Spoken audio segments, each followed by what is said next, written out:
오늘 말씀의 제목은 중심이동이라는 말씀의 주제로 서로 은혜를 나누고자 합니다. 힘, 에너지가 이동한다. 이 힘의 이동이 있어야 됩니다. 그것이 뭔지 과학에서 얘기하는 힘이든 경제에서 얘기하는 힘이든 정치에서 얘기하는 힘이든 그런 힘이 있어야 새로움이 있고 발전하고 전진한다 하는 것을 우리는 너무나 잘 알고 있습니다. 얼마 전에 올림픽이 열렸는데 거기에 많은 선수들이 참여를 했죠. 그들도 보면은 경기에서 시합에서 보면 힘의 이동이 있습니다. 힘의 이동이 없으면 아무것도 할 수 없으니까 전체 모든 운동이 힘의 이동이 있을 때 경기가 형성되고 서로 경주할 수 있는 거죠. 그런데 힘의 이동이 일어나기 위해서는 제일 먼저 해야 될 게 뭐냐면 균형을 잡을 수 있어야 된다는 거죠. 균형을 잡지 못하면 그런 힘의 이동이 일어나지 않습니다. 다시 말하면 중심을 잡아야 되는 것. 그래야 힘을 쓸 수가 있는 거죠. 중심이 무너지면 힘을 쓸 수가 없습니다. 두 중심을 잡는 것과 이동하는 것이 동시에 계속 일어날 때 어떤 행동이 일어나고 그것이 경기에 드러나고 과학에 드러나고 정치에 드러나고 경제에 드러날 때 어떤 지표도 형성되고 과학도 발달하고 이런 것이 형성되는 거죠. 여러분 디드로 효과라는 걸 아십니까? 디드로 효과라는 게 있는데 이건 뭐냐면 프랑스 학자인 드니 디드로가 어떤 에세이를 쓰면서 거기에서 나온 효과이기 때문에 디드로 효과라고 얘기를 하는데요. 여기에는 계속된 연계되고 연속적인 통일적인 어떤 의미를 담고 있습니다. 소비자에 대한 얘기를 하고 있는데 나의 오래된 가운을 버림으로 인한 후회라는 에세이를 하나 저술했습니다. 자기가 입고 있는 가운이 있었는데 오래 입었던 것 같습니다. 낡았지요. 그러니까 친구가 가운을 선물해 준 겁니다. 그런데 고귀하고 아까우니까 사용하고 있지 않다가 어느 날 오래된 가운을 벗어 버리고 그 가운을 입습니다. 그 새 거를 입고 보니까 집안 환경과 너무 이게 안 맞는 거예요. 그래서 책상을 바꾸고 의자를 바꾸고 시계를 바꾸고 이렇게 다 바꾸다 보니까 다 바꿨다는 거예요. 거기에 이제 그런 후회라는 것은 다 바꿨더니 더 좋을 줄 알았더니 안 좋았다는 부정적인 의미가 있습니다. 근데 저는 이걸 거꾸로 생각했어요. 디드로 효과를 우리가 영적으로 받아들여서 정말 예수 그리스도를 받아들이고 우리가 한 가지 인간적이고 인본적인 것을 바꾸어 나간다면 얼마나 좋을까 하는 생각을 했습니다. 사랑하는 성도 여러분, 예수를 만나시고 예수를 중심에 모시고 사는 여러분들이 되시기 바랍니다. 그러면 아마도 눈에 거스리는 것이 하나씩 둘씩 생기기 시작하고 그것을 하나씩 둘씩 바꾸다 보면 예수 그리스도의 영향으로 말씀의 힘으로 바꾸다 보면 인생이 바뀌고 삶이 바뀌고 새롭게 살아가는 하나님의 사람들이 될 줄 믿습니다.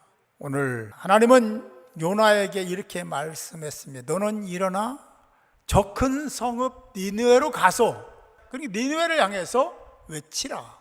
하나님이 주신 말씀을 외치라고 얘기했습니다. 일어나 가서 외치라 하는 동사가 들어있습니다. 큰 성읍이라고 했는데 누구도 그 성을 넘어뜨릴 수 없는 완벽하고 완고한 인간들이 보기에 그런 거죠. 그런 성을 지니고 있는 니느웨, 거기 가서 난공불락의 성에 가서 그 요새에 가서 하나님의 메시지를 외치라고 그렇게 요나에게 명을 하신 거죠. 요나는 생각했습니다. 많이 고민했을 것 같아요. 하나님의 명을 받았으니까. 그런데 아무리 생각해도 자기가 생각하고 있는 그 가치를 바꿀 수가 없는 거예요. 왜? 민족을 괴롭힌 원수잖아요. 그런데 거기 가서 하나님 메시지를 전하면 그들이 구원받고 다시 힘을 모아서 자기들을 칠 수 있는 가능성을 생각해 보니까 민족을 배신할 수 없는 거예요. 요나가 그렇게 한 것은 인간적으로 볼 때, 인간 중심으로 볼 때는 맞는 얘기다. 틀린 얘기가 아니다. 그런데 하나님은 요나가 판단한 것을 인정하지 않습니다. 왜 하나님이 니느웨에 대해서 그렇게 말씀하셨을까? 왜 그랬을까? 우리가 그것을 알려면 하나님의 속성을 알아야 돼. 하나님 누구신지 알아야 되는 거죠. 요나서 4장 11절에 보니까 이렇게 말씀합니다. 하물며 이 큰 성읍 니느웨는 좌우를 분별하지 못하는 자가 12만 명이요 가축도 많이 있나니 내가 어찌 아끼지 아니하겠느냐. 생각해 보세요. 하나님의 선민인 이스라엘 백성들을 괴롭히고 아주 살인을 하고 다 빼앗고 지배했던 나라입니다. 하나님이 그들을 어떻게 버리겠냐고 하는 것이 맞습니까? 근데 하나님을 모르면 그게 안 맞다고 생각하는 거예요. 근데 하나님을 알면 하나님은 세상을 이처럼 사랑하신 겁니다. 그걸 모르면 하나님 생각이 옳지 않은 거예요. 요나같이 생각할 수밖에 없습니다. 우리는 하나님의 뜻을 따라야 되고 하나님의 관점에서 세상을 보고 사람을 봐야지, 사람의 관점에서 뭔가를 보려고 하면 어긋나기 시작하는 거예요. 논리가 진리는 아닙니다. 학문도 진리는 아닙니다. 하나님 말씀이 진리입니다.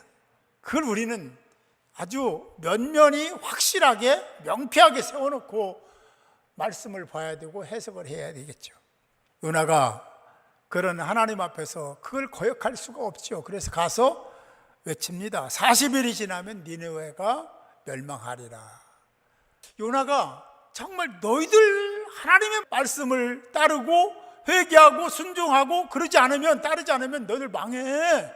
그러니까 회개해라 라고 하는 자기의 마음을 담아서 얘기한 게 아니라 건성으로 한 것 같아요.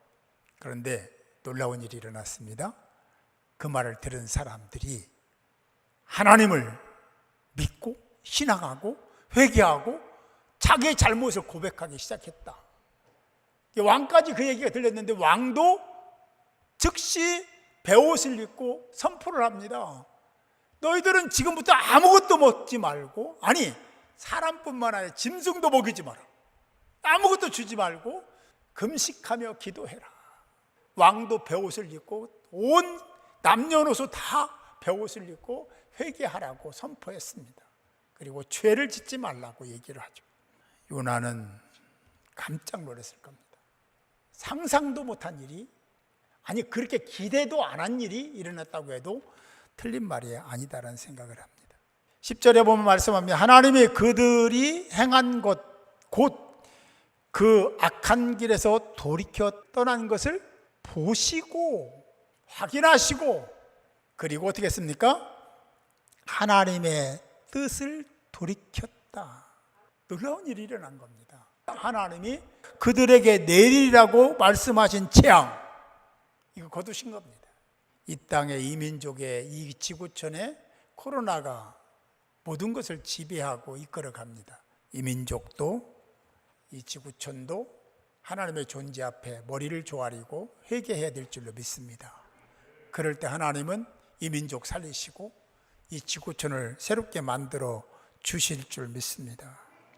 요나 그 중심이 자기 중심이었고 자기 감정 중심이었습니다. 자기가 느낀 대로 알고 있는 대로, 그래서 이것은 도저히 내가 그 일을 행할 수 없다고 판단한 요나, 인본적으로 보면 틀리다 할 수 없는, 그러나 하나님이 보시기에는 틀린 생각이었고 옳지 않기 때문에 하나님이 그에게 징계를 가하셨고, 그때 회개했기 때문에 하나님이 다시 요나에게 기회를 주신 줄 믿습니다. 저와 여러분들에게 하나님은 기회를 주시기 위해서 경고도 하시고 징계도 하실 겁니다. 그 기회를 포착하려면 회개해야 됩니다. 우리의 허물을 고백해야 됩니다. 그리고 다시 하나님 품에 돌아가야 됩니다.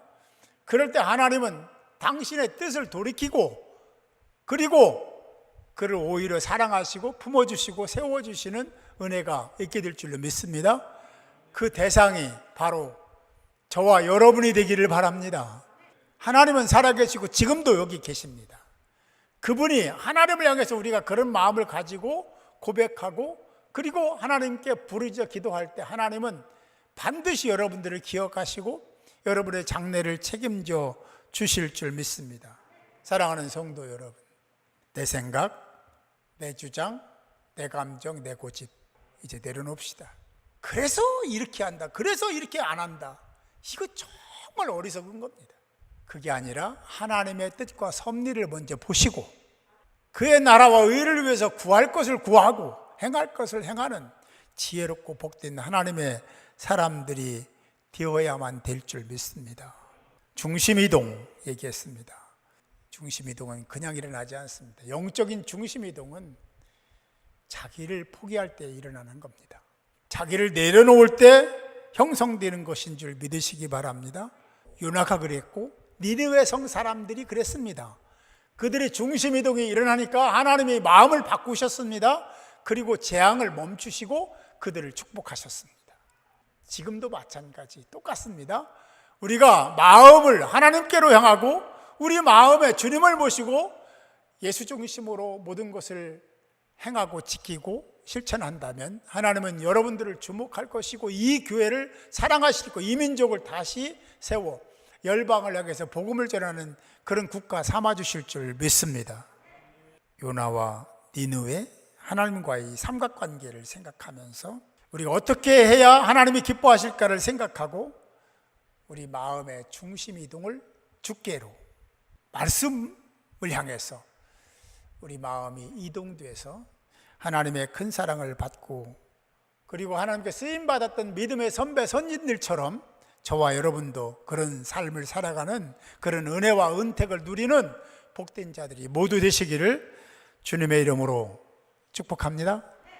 지금은 우리 주 예수 그리스도의 은혜와 아버지 하나님의 만극하신 사랑하심과 성령의 감화 감동 내주 충만의 역사하심이 오늘 예배를 드리며 중심을 주님께로 이동해서 믿음의 선진들이 그랬던 것처럼 하나님 중심, 말씀 중심으로 살기를 소망하고 세상으로 파송되는 사랑하는 성도 한 사람 한 사람의 머리 위에 저들의 가정과 직장과 사업 위에 그리고 이 교회 공동체와 교단과 이 민족 위에 이제로부터 영원토록 함께 하옵시기를 간절히 축원하옵나이다.